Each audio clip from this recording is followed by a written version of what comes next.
Hello everyone, welcome back to the channel. Thank you all for tuning in. Highly appreciate y'all. Please, for your maximum viewing quality of this first playthrough video here, turn your players to his maximum settings, 4K 60. Sit back and prepare to be scared halfway to death. So forgive me if I sound not as energetic. I'm really under the weather. I'm suffering from my illness and I'm heavily medicated on pain meds, opioids. So bear with me, please. Bringing you must-see Series X Game Pass quality content straight from my hospital gurney, because I'm dedicated to doing what I do best: gaming, making top-notch quality content, and entertaining you. Doing my best to try to make sure that you have a smile on your face, or maybe even a frown at the end of the day. Either way, I know I did my job.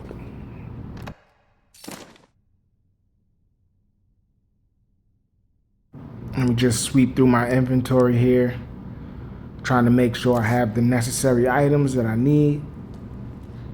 Trying to figure out what's my next course of action here, being that I'm new to the game. Still trying to figure out what to do, trying to get this third medallion piece so I can basically get up out of this police station. Got the undead literally running around everywhere every time I turn around and think that an area was clear of zombies. It isn't. But that's Resident Evil for you. I'm going to highly recommend that if you didn't check out my developer direct showcase breakdown vid, I highly recommend that you do. It's in the playlist for Resident Evil up on the channel. I really highly recommend that you go check it out and let me know your thoughts on it. I definitely feel I put some nice perspectives, in my own thoughts and viewpoints on the subject, which is basically, Xbox is really in a great space despite other people really want to form up this narrative and try to draw this narrative of them not really being in a good space or doing well.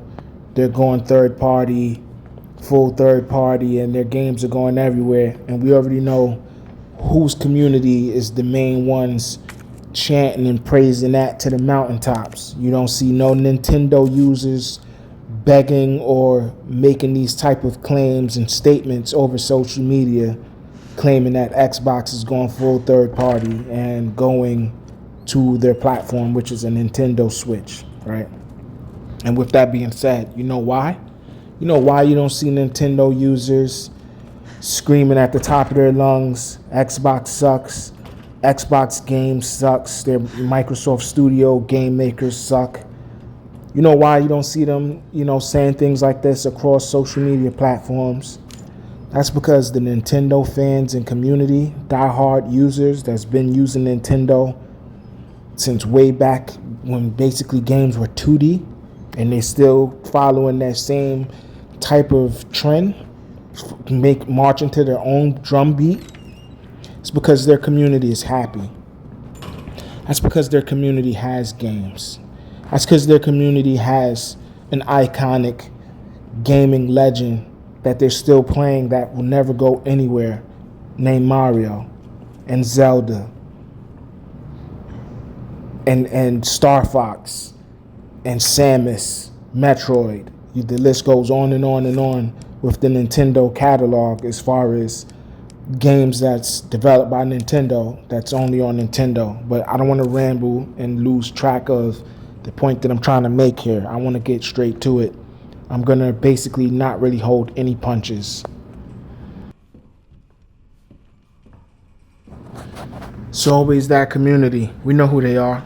The Sony community. The Sony diehard fans. Sony fanboys. Let's call them that. Let's say it is what it is. Yeah, I'm a fanboy too.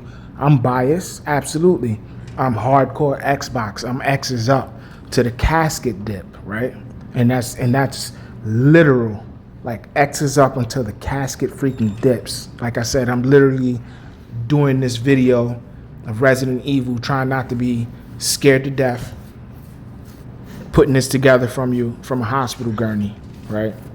I'm gonna, like I said, my point is, yeah, it's Sony's community, man. They're toxic, they're negative, they're haters. I'm not saying we don't have the same thing in our community, negative, toxic, gamer fanboys, hardcore for Xbox, that, you know, say some outrageous and insane things, but, you know, when it comes to that, just the Sony community and fanboys take the cake. They don't just take the cake, they steal the cake on that, okay? They're taking it to a whole nother level.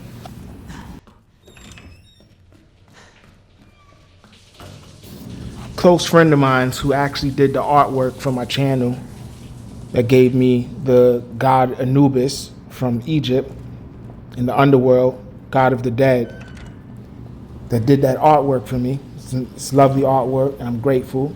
But he's Team Sony, and it's just ironic that he was literally watching the showcase before I was.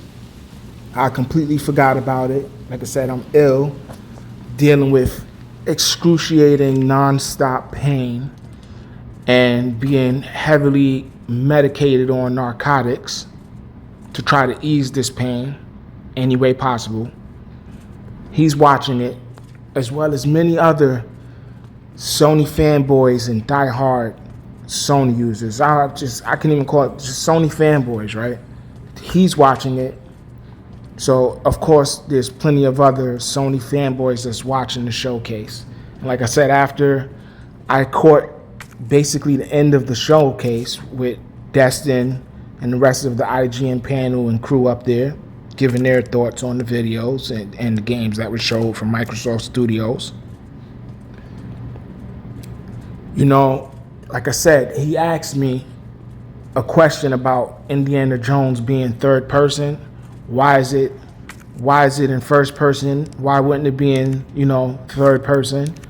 And I tried to explain to him, like, why not? Like, you know, like, what's wrong with it being in first person? I'm like, they're literally putting you in the driver's seat of this legendary character, Harrison Ford, and letting you experience an action adventure through a first person perspective, which I already know the game is made by Todd Howard and Machine Games, that most likely certain segments of the game will have a third person aspect, which even if it didn't, it wouldn't bother me none. I said this in my other video. The game looks amazing graphically. You have to be a fool to say that it doesn't. I've seen comparisons across social media on Sony fanboys saying that, you know, Uncharted looks better, Uncharted 1 and 2, Last of Us 1 and 2, and all this BS, showing screenshot comparisons of the two.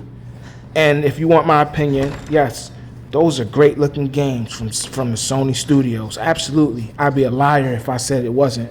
And they're old games. They look damn good still to this day. They aged well.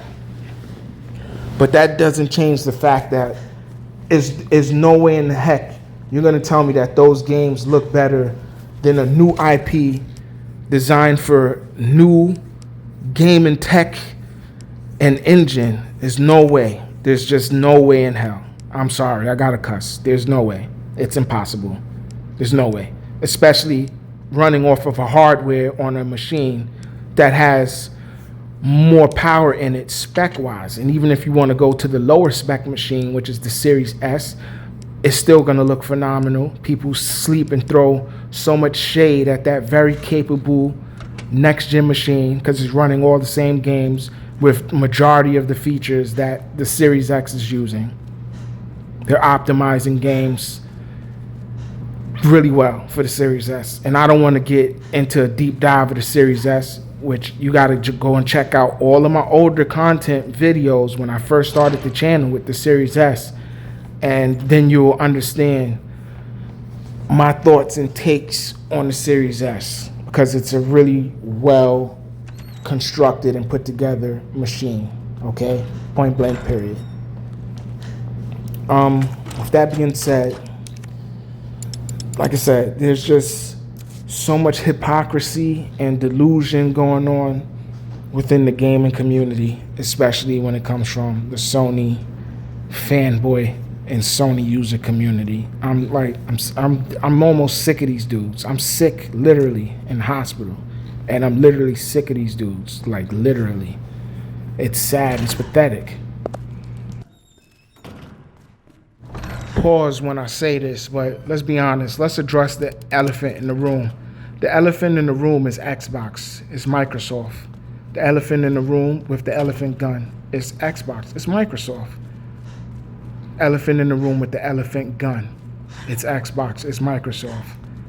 They have completely shifted and made the Sony community an actual brand itself, try to spin narratives and protest the progression of Xbox, which is we went from having no games, no first-party games, not too many of them, to having them coming out left and right. It started last year in 2023. Truthfully, it started in the beginning of the Series S and X and PS5 generation. Had to start strong first year. Second year was kind of sparse. Last year, 2023, came out swinging. A lot of good IP and Microsoft Studio games being dropped. Redfall, really criticized, which it deserved it, but I actually enjoyed that game. You can also check my review on that, which is, it's up on the channel in the playlist. You can check the playlist, Game Pass games, or Game Pass only. It's in there. You know, the game to me visually looked great. You know why? Because it's running one of the best gaming engines still to this day, which is Unreal Engine 4. It's not running Unreal Engine 5. It's running Unreal Engine 4. And a lot of the newer games that's coming out will be showcasing and displaying Unreal Engine 5. Games such as Hellblade 2, Senua's Saga, which they're basically trying to critique and throw shade on that about, oh, it's an 8-hour game. It's an 8-hour DLC. It's an 8-hour walking sim. You know, what's next gen about it? What's supposed to be next gen? Like, everything about that, like, I'm sorry. Like, as beautiful as Indiana Jones looked to me yesterday in this showcase, and I still have to go and rewatch this showcase, as beautiful as it looked. From when I first seen them showing the footage on Hellblade, before they actually officially showed us the footage at the Game Awards for Hellblade. Like, as far as this generation between the PS5, Series X and S, and if you want to throw a Nintendo Switch in there, which I don't, because they're always been doing their own thing. They've been doing their own thing for quite some time. Visually, graphic-wise, there's no game right now competing with that. Visually, fidelity, and graphic-wise. Why? Because it's running on the top engine, okay? Go watch Digital Foundry. It's running on one of the top engines for gaming right now on console, which is Unreal Engine 5, with all the lumen and the ray trace shadows and reflections and all the technical bells and whistles that these newer games become more demanding as far as when it comes to visuals, okay? It is just no comparison. Let me get ready to clear these zombies out the hallway. Look at this crap. They're just lurking, here, lurking. It's like the PS5 community. Oh, they're doing something good? Let me lurk and let me. I want brain. I want to drink blood. I want blood. I want to drink the skin and the blood from Xbox, which they can't, and that's because they're dying of thirst over there. They're dying of a drought. They have no games. To the fact that everything is a remaster. Everything is a remake. They're glorifying the game that's coming to their PlayStation Network, which is it's a terrible sub-service. Let's just be real. Let's call a spade a spade. It's a terrible service. They're bragging about phone stars, okay? Have fun with that. If that's what you like, go ahead. It doesn't bother me none. I'm playing on the platform that I love and enjoy, which is Xbox. I'm subscribed to Game Pass, which allows me to try out games basically for free. as long as I want, as long as they're in the Game Pass section for Xbox, which tend to be for quite some time before they say, okay, let's remove this game and IP from the service and add more new games. Let's add another 7, 8 new games to the service, okay? And according to PlayStation fanboys, Xbox users, we don't buy games. We don't buy, games for Xbox. We don't support the devs, which is false.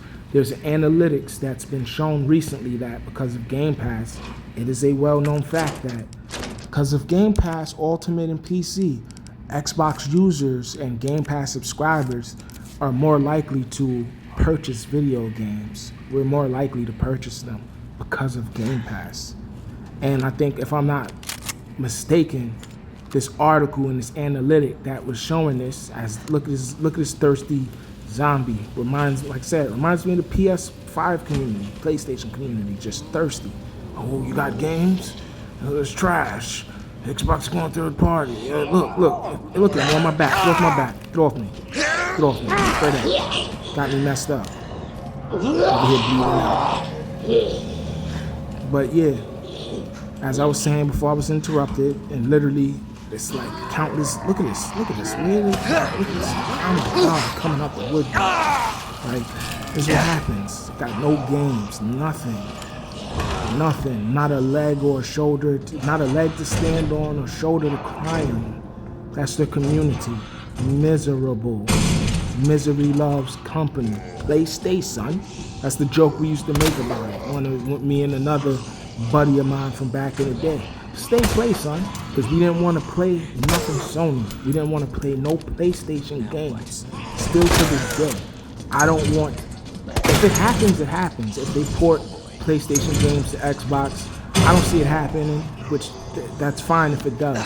But I'm not asking for it. I don't care about it. I don't care about Spider-Man. I did that 100 times already. Okay? I did that 15 years ago. Spider-Man did it over and over. I remember when God of War was really God of War and not whoever this dude is that's running around that they praise. Horizon Forbidden West, it's cool. It looks good. But it's not for me. It's not something that catches my interest like that. It just honestly doesn't. But I've rambled long enough. I can go on and on and on about the pathetic state of Sony. Until next time, peace and be well. Those are my thoughts. Like, share, comment, subscribe. Noob out.